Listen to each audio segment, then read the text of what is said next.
हमला कर देगा भारत, बस तुम्हें निगल जाएगा। हिंदू तुमसे 5, 6, 7 गुना है, 140 करोड़ की आबादी है, कभी भी हमला कर सकता है हिंदू, कभी भी। तो हर समय एक 24, 25 करोड़ की आवाम को डराना कि वहां पे जो 150 करोड़, 140 करोड़ बैठे हैं वो तुम्हारे ऊपर हमला करना चाहते हैं। तो पाकिस्तानी आवाम सर शुरू से ही मतलब 1947 से ही इनको डरा के रखा। उसी तरीके से वही सिस्टम यूज करा इन्होंने कश्मीरियों के लिए कि देखो ये तुम्हें खाना चाहते हैं, ये तुम्हें खाना चाहते हैं, ये तुम्हें निगल जाएंगे। तो उनको भी डरा धमका कर, अच्छा किसी ने निगला नहीं, लेकिन आवाम बेचारी मासूम है, उसको समझ में नहीं आई होगी बात क्या हुआ। देखिए ये जो कहते हैं ना, अक्सर आपने महबूबा मुफ्ती को भी देखा होगा कि पाकिस्तान से बात करिए, पाकिस्तान से बात करिए। क्यों क्यों करिए पाकिस्तान से बात? आखिर बात क्या है? पाकिस्तान से बात करनी आखिर क्यों है सर? मैं इसका भी कारण आपको बताता हूं कि ये लोग क्यों चाहते हैं कि भारत पाकिस्तान से बात करे। मैंने ट्वीट भी करा था, आप जिसकी हम बात कर रहे थे सर शो शुरू होने के पहले। बेसिकली क्या है उसमें मैंने सब कुछ समझाया ट्वीट में, अगर कुछ जाके देखे मेरी टाइमलाइन में, कि फारूक अब्दुल्ला का टोटल ये मैटर है कि भाई अगर भारत पाकिस्तान बात करेंगे तो किस मामले में बात करेंगे? ट्रेड और कॉमर्स के बारे में बात करेंगे नहीं, तो पाकिस्तान में कुछ बनता है नहीं। मैन्युफैक्चरिंग के बारे में बात हो नहीं सकती क्योंकि पाकिस्तान कुछ मैन्युफैक्चरिंग करता नहीं है, राइट? इंफॉर्मेशन टेक्नोलॉजी या साइंस के बारे में बात नहीं हो सकती, स्पेस प्रोग्राम के बारे में बात नहीं हो सकती, क्योंकि पाकिस्तान ये सब कुछ करता है। किया गया है, पाकिस्तान में रहता है पाकिस्तान के लोग, मगर जी उसको बड़ा कोई देवता मानते हैं, बड़ा ये मानते हैं कि जी वो तो बड़ा ही कोई नेक आदमी है जो कि मदरसे चला रहा है, जो कि बड़ा अच्छा काम कर रहा है, जिहाद की बातें कर रहा है और जो कह रहे हैं गज़वा हिंद करना है और इस किस्म की कई चीजों को लेकर। लेकिन इस वक्त जी जो खबर चल रही है वो ये है कि इंडियन गवर्नमेंट यानी कि भारतीय गवर्नमेंट ने जो है वो पाकिस्तान गवर्नमेंट से कहा है ऑफिशियली कि जी हाफिज सईद को हैंड ओवर किया जाए भारत को।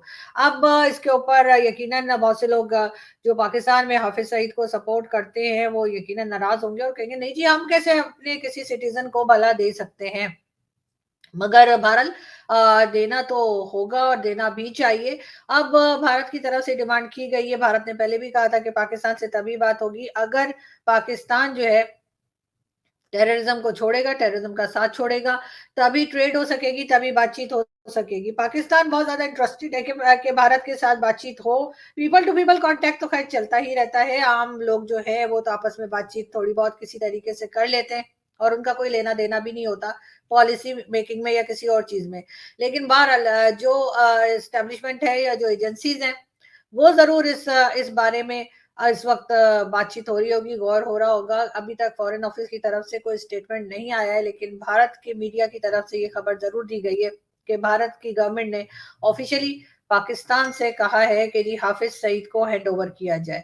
अब कब तक ये सिलसिला चलता रहेगा और कब पाकिस्तान इस बारे में मानेगा, ये बात का जो है वो यकीनन बहुत इंटरेस्टिंग होगी। और वैसे मुझे नहीं लगता कि ऐसा कुछ होगा। उसकी रीजन ये है कि आपने देखा ही कि चाहे वो जुल्फिकार अली भुट्टो हो जिनको फांसी लगा दी गई, प्राइम मिनिस्टर रह चुके, आसिफ अली जरदारी जो प्रेसिडेंट रहे वो भी जेल गए, बेनजीर भुट्टो जो पाकिस्तान की प्राइम मिनिस्टर रही वो भी जेल गई, नवाज शरीफ भी जेल गए, नवाज शरीफ की बेटी भी जेल गई, और अभी जो इमरान खान साहब जो कि हमारे फॉर्मर प्राइम मिनिस्टर रह चुके हैं वो इस वक्त जेल में मौजूद हैं। शाह महमूद कुरैशी साहब का हशर आपने देखा ही 2 दिन पहले किस तरह से उन्हें घसीटा जा रहा था और किस तरह से वो जेल में है। लेकिन हाफिज सईद जिसको 31 ईयर्स की जेल सुनाई गई वो हाउस अरेस्ट है, वो अपने घर में आराम सुकून की जिंदगी जी रहा है। एफएटीएफ और वर्ल्ड बैंक और आईएमएफ के प्रेशर में आके पाकिस्तान ने ये तो अनाउंस कर दिया, पाकिस्तान की तरफ से ये कहा गया कि जी हाफिज सईद को 31 ईयर्स की जेल हुई है। ये भी कहा गया कि जी जेल में, बहुत से लोगों ने कहा कि वो जेल में नहीं है, जिसमें मैं भी शामिल थी, मुझे भी यही लगता था कि वो जेल में नहीं बंद है, लेकिन पाकिस्तान की तरफ से यही कहा गया कि नहीं जी वो जेल में है। और जो पैनलिस्ट वगैरह आते थे टॉक शोज में या डिबेट्स में वो यही जिद करते रहे। फिर एक दिन कुछ साल पहले, आपको कुछ थोड़ा टाइम पहले आपको याद होगा कि एक हाफिज सईद के घर के बाहर एक ब्लास्ट हुआ। उस ब्लास्ट के होते ही जी ये कहा गया कि जी हाफिज सईद घर के अंदर मौजूद था जब ब्लास्ट हुआ। सब लोग बड़े हैरान हुए कि जी ऐसे कैसे, हाफिज सईद को तो 31 ईयर्स की जेल है, तो फिर उसके घर के बाहर ब्लास्ट था तो वो घर पे क्या कर रहा था। इस तरह से ऐसे ऐसा करके लोगों को असलियत का मालूम हुआ और उन्हें पता लगा कि हाफिज सईद को जेल में डाला ही नहीं गया, बल्कि हाफिज सईद को उसके घर में हाउस अरेस्ट करके रखा गया है। और सिक्योरिटी बढ़ा दी गई जब ये टारगेट किलिंग जो शुरू हुई पाकिस्तान में, एक के बाद एक जो अननोन गनमैन वाला किस्सा चला और उनमें कई लोग जो है हाफिज सईद की पार्टी के थे, जिनको के उड़ा दिया गया, और कई दूसरी जो डिफरेंट ऑर्गेनाइजेशंस, जो टेरर ऑर्गेनाइजेशंस जो है उनके लोग थे, उनको मारा गया। तो फिर इन लोगों की सिक्योरिटी को भी बढ़ा दिया गया। अब ये भी कहा गया कि जी पता नहीं ये कौन है, आता है और मार के चला जाता है। कई बार कहा गया कि जी हो सकता है कि ये कोई अफगान सिटीजन है, जिनको के भारत इस्तेमाल कर रहा है, और भारत की गवर्नमेंट की तरफ से या भारत की एजेंसीज की तरफ से, रॉ की तरफ से जो है इन लोगों को, अफगान सिटीजन को इस्तेमाल किया जा रहा है पाकिस्तान में टारगेट किलिंग के लिए। खैर, अगर ऐसा भी हो रहा है तो बहुत अच्छा हो रहा है, क्योंकि इस किस्म के लोगों को मार ही देना चाहिए जिन्होंने बेशुमार लोगों की जानें ली हों। बात दोबारा करेंगे हाफिज सईद की। तो इसी तरीके से एक एक करके बात हो रही थी। फिर कहा गया कि जी जो मेन लोग हैं, यानी कि जो इन ऑर्गेनाइजेशंस को चलाते हैं, जो बाहर निकल निकल के धमकियां लगाया करते थे, हाफिज सईद का भी आपको याद होगा कुछ टाइम पहले तक कि ये अपने पॉलिटिकल रैलीज में खड़ा हुआ, कई बार इसकी पॉलिटिकल पार्टी को बैन किया गया, और फिर वो एक नए नाम के साथ सामने आया और नए नाम के साथ इलेक्शन में भी हिस्सा लिया। इस वक्त भी हाफिज सईद का बेटा, हाफिज सईद के कई दूसरे रिश्तेदार जो हैं, पाकिस्तान में होने वाले इलेक्शन में हिस्सा लेने के लिए बिल्कुल तैयार हैं, और उनकी नई पार्टी को जो है वो एक तरह से ग्रीन सिग्नल भी दे दिया गया है। ना सिर्फ ये, बल्कि लश्कर जंगवी और इस किस्म के कई ऑर्गेनाइजेशंस जो कि टेरर ऑर्गेनाइजेशंस के तौर पे माने जाते हैं, वो भी इलेक्शन में हिस्सा ले रहे हैं।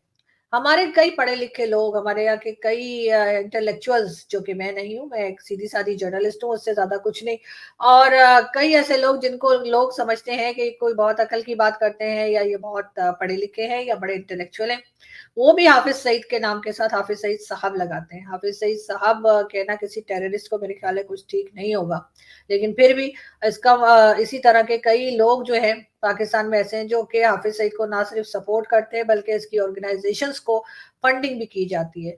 उसमें कई जगह पे आपको डोनेशन बॉक्सेस भी दिखाई देते हैं, और डोनेशन बॉक्सेस के अलावा भी कई बड़ी बड़ी बिजनेस कम्युनिटी के लोग ऐसे हैं जो हाफिज सईद की ऑर्गेनाइजेशन को फंड करते हैं। औरतें अपना जेवर तक उतार के दे देती हैं, उनको लगता है हाफिज सईद कोई बहुत ही महान काम कर रहा है, और ये यकीनन गजवा हिंद भी करेगा और कश्मीर भी आजाद कराएगा, और न जाने इस तरह की कई चीजें जो हैं वो बताई जाती हैं। एक बार फिर हाफिज सईद की डिमांड की गई है भारत की तरफ से। पाकिस्तान क्या करेगा, बहुत से लोग सवाल कर रहे हैं, बहुत से टीवी चैनल सवाल कर रहे हैं, बहुत से लोग बात कर रहे हैं। मुझे ऐसा लगता है कि पाकिस्तान फिलहाल तो कोई जवाब नहीं दिया है, पाकिस्तान ने फॉरेन ऑफिस की तरफ से भी कोई स्टेटमेंट नहीं आया है, मगर मुझे नहीं लगता कि पाकिस्तान हाफिज सईद को हैंड ओवर करेगा, इसलिए कि इसको तो हमने अपने एसेट्स बना के रखा है, इसको तो हमने अपना हीरो बना के रखा है, ये तो हमारे लिए बहुत कीमती है, हम इनको कैसे दे देंगे। दे देना चाहिए, वैसे पाकिस्तान को डेफिनेटली दे देना चाहिए, मगर बात सारी ये है कि ऐसा करते हुए यहाँ पे जो लोग सपोर्ट करते हैं, जो कि एक बड़ी तादाद में इस किस्म के लोगों को, हाफिज सईद और इस तरह के जितने भी टेररिस्ट हमने पाल के रखे, जो कि अब हमारी ही गली का, हमारे ही गले का फंदा बनते जा रहे हैं, उनको देते हुए यकीनन इन लोगों का बिल्कुल दिल नहीं करेगा कि ये इनको हैंड ओवर करें, और ना ही ये कर सकते हैं, क्योंकि आप इससे अंदाजा लगाइए कि हाफिज सईद जो कि एक यूनाइटेड नेशन डेजिग्नेटेड टेररिस्ट है, और इसके साथ साथ 31 ईयर्स की जेल भी है, उसकी पॉलिटिकल पार्टी जो है नई नई पॉलिटिकल पार्टी बनाई गई है, जिसमें उसका बेटा जो है वो जाकर इलेक्शन में हिस्सा ले रहा है। तो आप अंदाजा लगा सकते हैं कि इन लोगों की जड़ें कहाँ तक फैली हुई हैं, और ये कितने ज्यादा मजबूत हैं। पाकिस्तान में बहुत से लोग, बहुत इंटेलेक्चुअल, मैं दोबारा कहूंगी, वो ये भी कहते हैं कि जी क्या भारत से अगर पाकिस्तान कहे तो वो अपने किसी सिटीजन को हमारे हवाले कर देगा? नहीं करेगा। क्या किसी और कंट्री से अगर हम किसी का सिटीजन मांगे तो क्या मिलता है? नहीं मिलता। ये कहना है या ये लॉजिक है, ये एक फजूल लॉजिक है जो पाकिस्तानी दिया करते हैं। सबसे पहली बात, जो कि मैं हरगिज हिंदुस्तान का साथ नहीं दे रही, लेकिन फिर भी मुझे कोई नाम बता दीजिए जो कि पाकिस्तान को चाहिए हो और वो हिंदुस्तान में रहता हो। ऐसा मैंने तो अभी तक नहीं सुना। अगर किसी और ने सुना हो तो बिल्कुल आप मुझे एजुकेट कर सकते हैं, आप मेरी मदद कर सकते हैं कि मैं अपने आप को अपडेट कर दूं। तो मैंने तो अभी तक ऐसा कुछ सुना नहीं, जबकि भारत की तरफ से कई लोगों के नाम दिए जा चुके हैं, जिसमें कि वो कहते हैं कि जी इन लोगों ने भारत में जाकर हंगामा किया है, भारत में जाकर नुकसान किया है, भारत में जाकर लोगों की जाने ली है, तो उनको हमारे हवाले किया जाए। 26/11 का मुजरिम हाफिज सईद, उसका नाम भी कई बार लिया गया, और ये भी कहा गया कि जी उसने तो कुल्लम कुल्ला एक्सेप्ट भी किया कि उसने ये सब कुछ किया है। अब हाफिज सईद के लिए ऑफिशियली कहा गया है भारत की तरफ से कि उसको हैंड ओवर करें। वैसे कर तो देना चाहिए, इसलिए कि हमारे तो किसी काम करा नहीं है। जितना काम लेना था पाकिस्तान ने वो हाफिज सईद से ले चुका है। इस वक्त हाफिज सईद जो है वो एक फालतू बोझ से ज्यादा पाकिस्तान के लिए कुछ नहीं है। लेकिन फिर भी जिसे कहते हैं ना कि जान जाए पर शान ना जाए, तो पाकिस्तान मुझे नहीं लगता कि अपनी गलती को एक्सेप्ट करेगा और हाफिज सईद को हवाले करेगा भारत के। वैसे तो खैर यासीन मलिक भी इस वक्त भारत के कब्जे में है। यासीन मलिक भी इस वक्त भारत में अरेस्ट किया हुआ है और उसके ऊपर केसेस चल रहे हैं। उसके ऊपर भी पाकिस्तान में जगह जगह पे कई बार छोटे मोटे किस्म के प्रोटेस्ट होते रहते हैं और यासीन मलिक